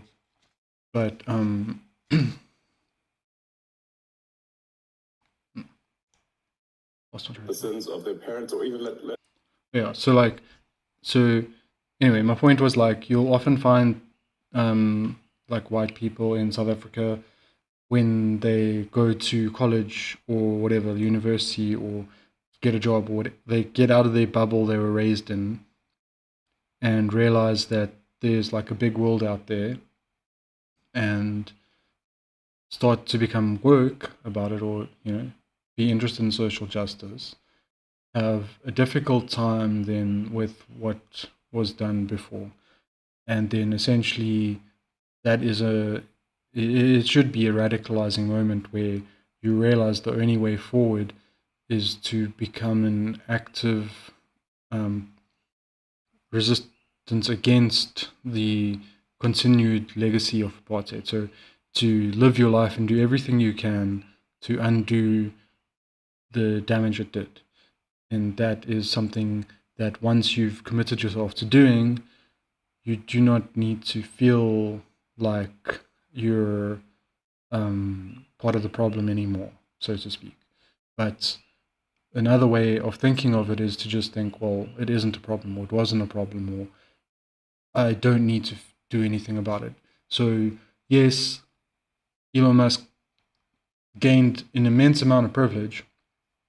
He wouldn't have been able to go to South Africa and do all the stuff he did if it weren't for the benefits his parents and grandparents got from the apartheid system existing. And yet he will take what it gave him and acts like he doesn't need to give anything back, essentially. And so what he's talking about now towards Germany feels like, to me, he's channeling his way of excusing the apartheid in South Africa, and he's being like, hey, I don't feel bad about the apartheid in South Africa. You guys shouldn't feel bad about the Holocaust. If I don't feel bad about it, you also shouldn't. Like, it's not necessarily saying do it again, but it's also not necessarily saying don't, because it's like, that's just one step there. It's like, you have to stop feeling bad about the thing to do it again. So it's not explicitly saying it, but it is also the only thing you would do if that's what you wanted to do. So it's like also not saying it. Let alone their parents, their great-grandparents, maybe even. And we should... Oh, you mean your great? It's like, it's projecting from his own life. And also, what's up with this weird, like, dude, get a better camera, you're the richest person on earth. You should be optimistic and excited about a future for Germany. Okay, so optimistic and excited for a future for Germany, sure. Immigration is one of the things that helps countries the most. Immigrants are some of the hardest working people. They often like to integrate into the communities and the social fabric that they get into because they don't know anyone, so they're not just coasting by on whatever. They have to actively participate to build their social network and tend to be quite honest and not break the law because they don't want to get kicked out of the country and all this stuff. So allowing immigration, allowing immigrants in, that is a really easy, quick way to bring prosperity into your country. Now, you could argue too many immigrants could overwhelm infrastructure. So if you foresee that might happen, build more infrastructure. And then you get the benefits. The infrastructure's there. It's your infrastructure you've built. So you got more infrastructure, which is better. And you get the benefit of the more people. Economy gets bigger, goes up, if that's something you're worried about. Like, where's the downside? There is literally no downside, except if you're racist and you don't like having other races near you, you know? That's really my message, is be optimistic, excited, and... Look at these hogs cheering for this freaking bottom of the barrel human. Like, how the hell can you be so excited for Elon Musk? Like, the cringe levels, like, this is a weapon of mass cringe, this group of people. and preserve German culture and preserve German culture. So again, what are we talking about? The culture of German people who live in Germany, or the culture of the institution of German, the the abstract idea of what German is supposed to be or what it actually is based on what people do. Because if you want to preserve the actual culture of what it actually is, all you have to do is enable people to not be in extreme poverty. If you provide enough social safety and stuff, give people the mobility to be able to meet each other in third places and network and all that kind of stuff, then the culture will be preserved because the people who participate in culture will have enough time, money, energy, resources to engage in cultural activities. So by increasing everyone's well-being, that preserves the culture because you give people the ability to spend more time doing cultural activities over grinding for capitalism and for work. It's got nothing to do with enshrining some idea of the culture in people's minds and attaining to it. That isn't preserving the culture. That is trying to force it. Because it isn't that. It never was that. It's a myth anyway. You can't preserve a myth because the myth isn't real. So there's nothing to preserve. In its essence, you're using language like that instead of more aggressive language. You're acting like you already have this identity that needs preserving rather than you're trying to create it and you're going to have to force people to accept it.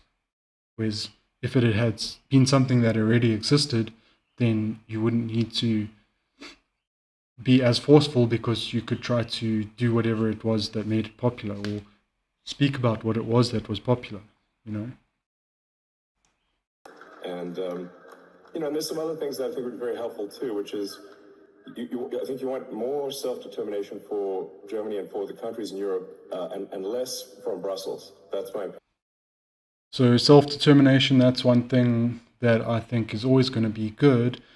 And I would argue that if there's something like the European Union that isn't giving agency, like that isn't necessarily the fact of it existing in the EU, it just could be that the EU itself is built in a very bad way because you can have a network of independent like communities or countries or regions or whatever that agree to certain principles and standards but still maintain their own agency and they don't have to give up.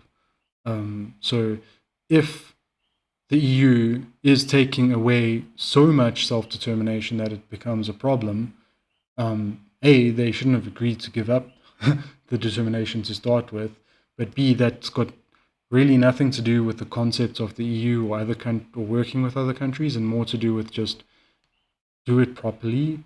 Like the United Nations is a great idea, but having veto powers in like a handful of countries is a way of not doing it properly, a way that is almost made to not work. And so you've got to do it in ways that will work, but that doesn't mean the thing is a bad idea in general. And I think there's too much bureaucracy from Brussels. Dude, there's nothing funnier than being a German guy and being anti-European Union. It's the funniest position. It's like being an American guy and being anti-NATO. Like being pro-American empire and then being anti-NATO is the funniest position you can have. Okay, I'm going to kind of disagree with Hasan on that one, but I feel like he might have, that opinion was probably true like maybe a year ago. But I feel like there's been a shift and it could potentially have something to do with the fact that Israel completely failed to achieve any of its objectives. But essentially, that was, you could argue, a proxy war of the USA, but they have absolutely failed. So now we have how many failures piled up in West Asia, Iraq, Afghanistan, Libya or whatever. So like basically maybe if Israel had been able to like let's say defeat Hamas or get everyone in Gaza to leave or whatever, then yeah, maybe America keeps going with its very expansionist NATO-based foreign policy, right? But 1, 2, 3, 2, 3. Okay, so that is 12. But I feel like there's now been a shift where, while it's a combination of the fact that Ukraine has lost quite badly, and that Israel has also lost quite badly, because Israel achieved, a lot of victims via like their bombings and things, but they haven't really achieved much at all victories actually in the combat with resistance. So if they did manage to kill resistance, it's usually just an accident while they were attacking civilians, So when they actually do engage in real combat, they kind of get their asses handed to them. And same thing for Ukraine, like the Russians have just been wiping the floor with them. And so I feel like you could say maybe like Trump reads the room a bit, or someone somewhere knows that if they keep going that way, those wars are going to take the USA down with them. But basically, I don't think NATO is essentially relevant to the USA anymore. Now that, because the thing is, if Trump is to, let's say, cut Ukraine off, right? Like, then do they really need to have a Cold War with Russia? No. Do they really need to have a Cold War with China? No. And I think what some, like, I feel like Trump is also like,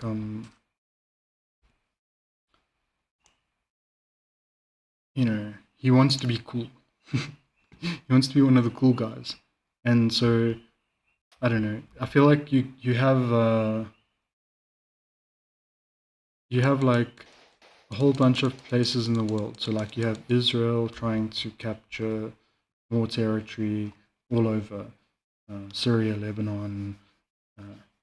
They have this concept of the Greater Israel. So it's an expansionist type of settler colonial vibe. Then obviously you have China, and they have certain territorial claims over certain lands that they are not yet, on hands managing. So they have certain expansions to their official scope of government that they are trying to achieve, right? Then you have Russia trying to do the same to help people who are traditionally Russian-speaking from being mistreated in Ukraine, essentially. Like I heard there was like a city in Ukraine that last year was the first Christmas in a decade that the city's gone through without bombing. And that's because, like, literally Ukraine itself was like bombing parts of Ukraine, because that's where the Russian-speaking, people were and stuff like that. So, but yeah, so like, anyway, the point is like Russia is kicking Ukraine's ass, and Palestine is kicking Israel's ass. And so, does Trump want to keep sending? There's also Turkey, or Turkey. I don't know how you're supposed to say it properly. With the Neo-Ottoman, there's so my point is that it's like it's cool to be expansionist now. So I feel like that's what Trump wants to be like. So that's why I think he's going all in on this whole like Panama Canal, Greenland thing, because it's like on the one end you're going to have a huge loss in Ukraine and Israel, so you need a win so that you don't look like a loser. So picking on someone who essentially can't defend themselves is one way.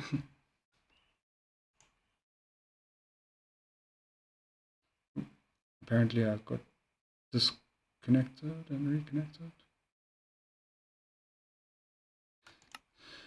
But yeah, so I think that's the idea there.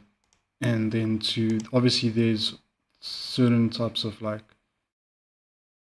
resources or strategic advantages that get gained from those expansions in territory, and sort of reshapes the power play of the world and all that.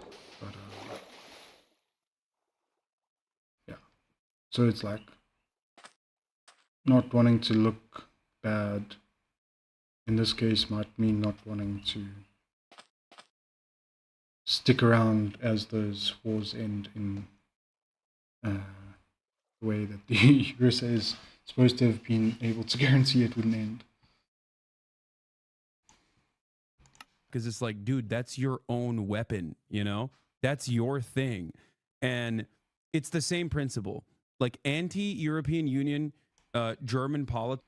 Okay, well, I will just add, like, you know how Republicans cry and cry and cry.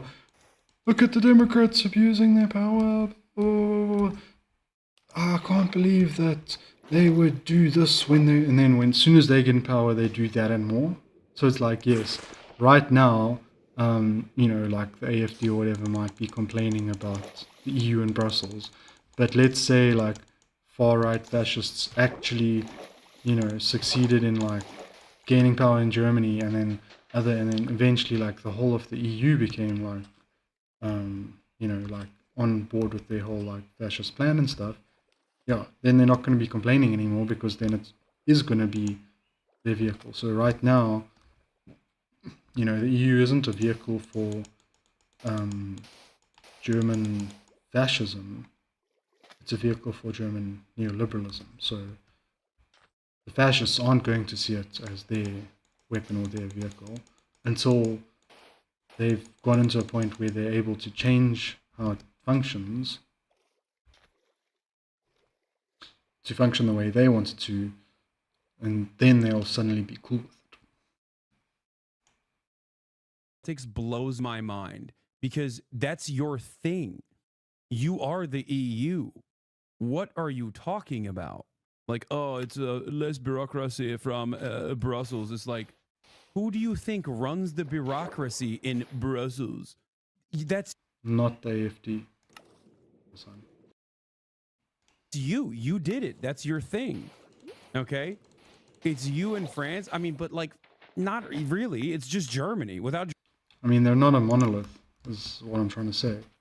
So, the AfD and Germany, parts of Germany might have a problem with Brussels. Doesn't mean other parts of Germany aren't happy with it, or it might be the neoliberals' weapon, but it doesn't mean that it's the tool or weapon of AfD, at least not until they're in power or in enough of a position to be able to...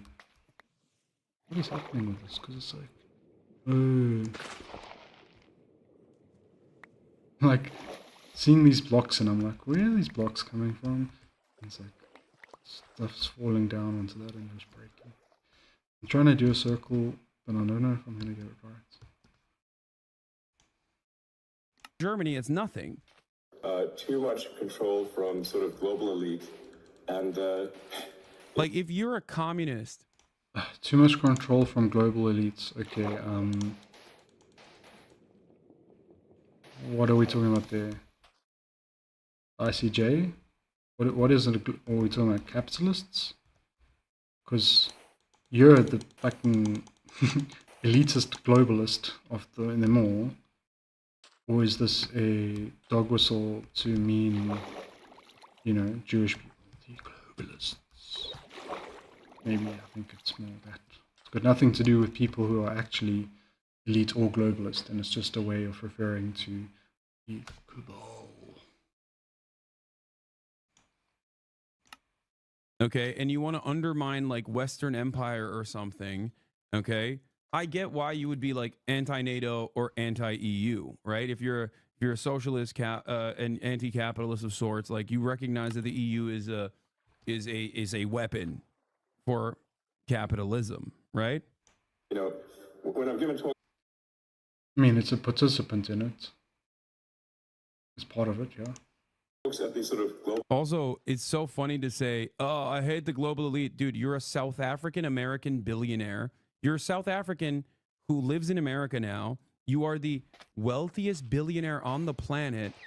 You are the global elite. Like, what are you talking about? You literally want to chip people. You want to put a chip in people's brains, and you are a defense contractor for the American state. What is going on? Yeah, he fits all the stereotypes that he's supposed to be trying to dog whistle for. Here, what is happening here? This makes no sense. No self-awareness whatsoever from this guy, bro. Government conferences. What I've said is there should be less global government. There should be more determination by individual countries. See, now that the thing is, why are you acting like those are mutually exclusive? Global government could also involve the parts of the globe still maintaining self-determination. It could just be cooperative, you know. This is like, you can't imagine cooperation. It's like it always has to be a hierarchy, and these people are forcing this and this and that. It's like, no. Multiple countries can have different ways of doing things and have self-determination and still form part of a global style government where they agree on other certain things together with each other as well. It's not a dichotomy. It's a false dichotomy as creating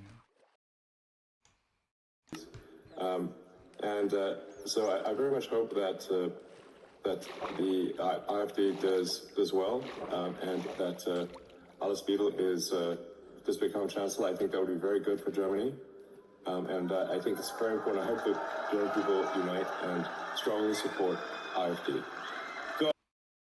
I mean, I don't know if it's possible for German people to unite and support AfD, because AfD is not in support of all German people. They are only in support of specific types of German people. They don't represent all German people. So it wouldn't be a uniting, it would be a splitting apart of, because it's inherently not including everyone, right? So it can't be really anything that is referenced as a unification. Unifying around excluding some people isn't really unifying. It's more setting apart. Apartheid. Yeah, come on, Sig Heil again, bro. Come on, do it. You're in the room to do it. Where you at? You're in the freaking room to do it, man. Come on, let's hear it. So that's actually one of my like pet theories, is that lots of people talk about Elon Musk getting carried away with emotion at the Trump rally, and I kind of saw that, but at the same time, obviously it was real. But to me, what I figure is that he'd been practicing that salute to get it perfect for this AfD rally thing, right? So, and then in the moment of excitement, he busted it out early. He did a premature signal. And so he was actually meant to do it for this rally, but he accidentally did it at the Trump rally in a moment of heightened emotional state. And so he couldn't really now come and do it at the AfD rally, because he's already like done it once, and if he does it again, then he's just gonna, then no one's going to, you know, it's like he's still been able to convince some people it wasn't real. It's just like now he's like, well, I can't fucking risk doing it again, because then no one's going to think it was fake.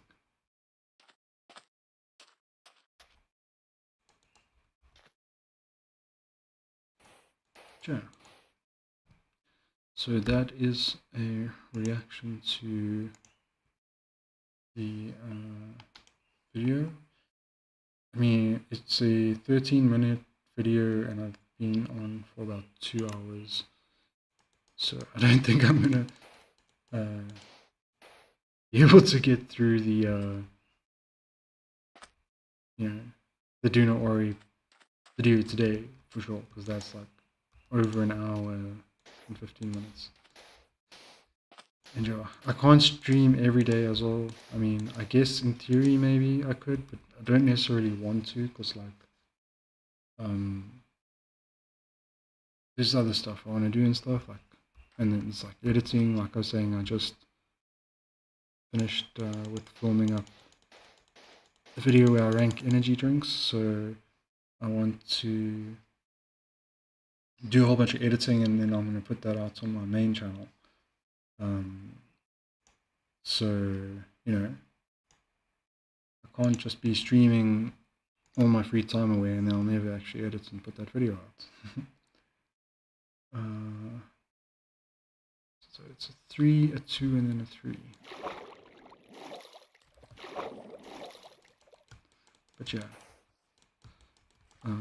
probably, yeah, so, and then obviously I want to, there's still a whole bunch of clips I wanted to put out for the Do Not Worry podcast, because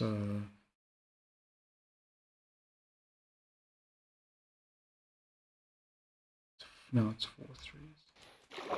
Because yeah, I'd like to try and keep up to date with that. So I've edited all the videos of the clips for episode 158, but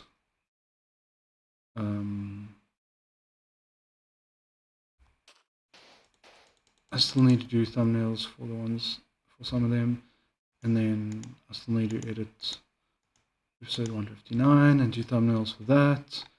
And I was gonna actually be like really far behind, because also I went to Joburg last weekend for a business trip, so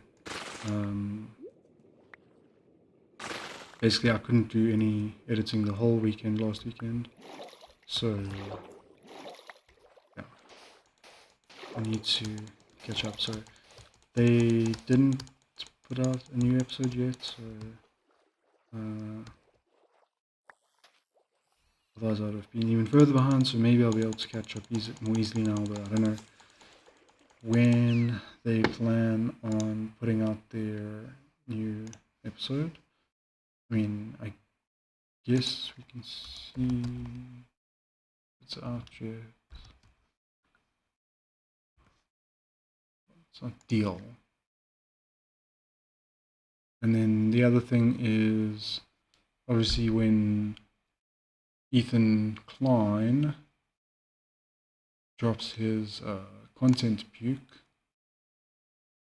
I want to try and stream, like I was saying, and react to it as soon after as I can, because like I feel like I was saying, I'm good at this type of thing, and I think I'd be able to point out a lot of the issues and problems. But yeah, and they did the live stream, so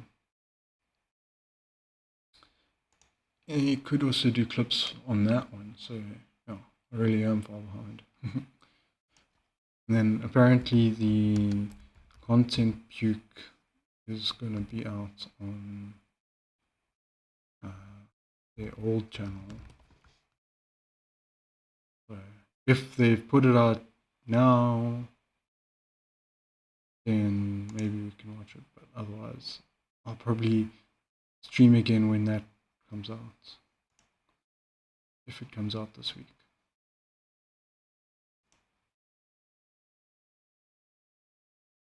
Yeah, I mean, come on, dude.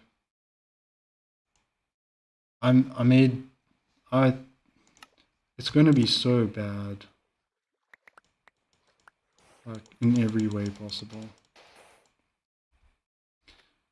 it's going to be cringe, it's going to be stale, it's going to be boomer, it's going to be conservative and reactionary. And so one of the things that why I think I can add some value maybe is because like when we're talking about like things like, let's say, socialism versus capitalism, right? So I'm someone who considers myself a socialist, but I'm more on the bottom left, not the top left. So I'm, anarcho-communist, you could say. So I will have a different opinion to Hasan, especially when it comes to things like socialism versus communism, because I also inherently don't really believe that the way of trying to solve the problem Hasan advocates for is the right way. So it's like we might be pointing out the same problem, but we have different ideas of what the solution is. One thing we might be able to agree is something like social democracy would be a good place to start, you know. But if Ethan brings up something like socialism doesn't work because in the USSR, blah, blah, blah, blah, blah, blah, blah. And then I feel like Hasan, if he reacts to that, he might be like, well, actually, the USSR, or maybe he's talking about China, but it's like, actually, China or the USSR is good because blah, blah, blah. Whereas like someone like me, who isn't necessarily on board with those models, could just be like, yes, you're right. But that's not socialism. That's not because socialism existed before Marx was born. Communism was an idea that wasn't thought of and written about and philosophized in Europe before Marx was born, a decade before he was born. So it's absurd to claim that Marxism is the only version, because a version existed before he was born.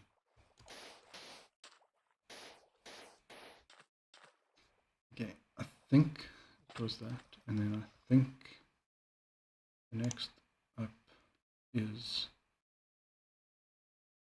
these are threes, right? So then the next would be a 4. Wait, I think I've been doing these wrong.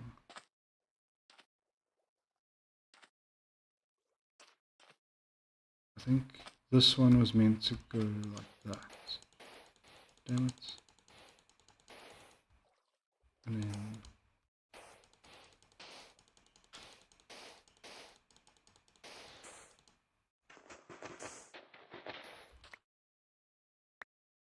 right. 2, 3, 2. I'm getting myself. Maybe I need to like call it a day and then like not make mistakes with the circle, because I feel like I was like kind of getting it right for a while there, but like I'm also getting a bit tired now.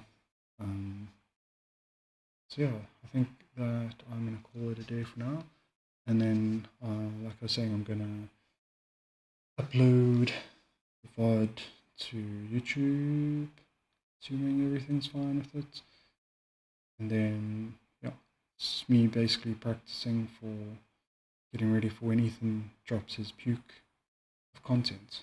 So, but if you watched, then thanks for the time, and I hope it was enjoyable and entertaining and insightful. And I hope you have a good rest of your day, evening, week, etc. Yeah, bye.